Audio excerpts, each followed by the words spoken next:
Hello friends, હું છું doctor Nirali from Jayveer Ayurvedic hospital.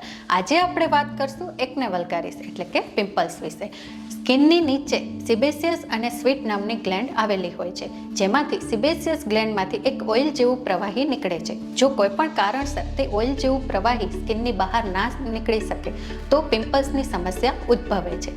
Ayurveda અનુસાર જો રક્તમાં પિત્તનો વધારો થઈ જાય તો પિમ્પલ્સની સમસ્યા થાય છે.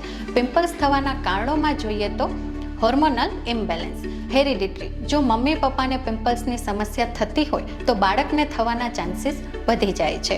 કબજિયાત જેવી ડાયજેસ્ટિવ સિસ્ટમની પ્રોબ્લેમ્સ, સ્ટ્રેસ, વધારે પડતા કોસ્મેટિક્સનો ઉપયોગ, બાયોલોજિકલ ક્લોક સેટ ન હોવી, જેમ કે સૂવા ઉઠવા અને ખાવા પીવાના ટાઈમિંગ સેટ ન હોવા.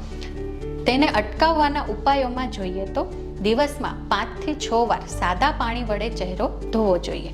દિવસનું 3 લીટર પાણી પીવું જોઈએ. 7 થી 8 કલાકની પૂરતી ઊંઘ લેવી જોઈએ. આપણે ઘરગથ્થુ ઉપચારમાં જોઈએ તો હળદર અને ચંદનનો લેપ લગાવી શકાય.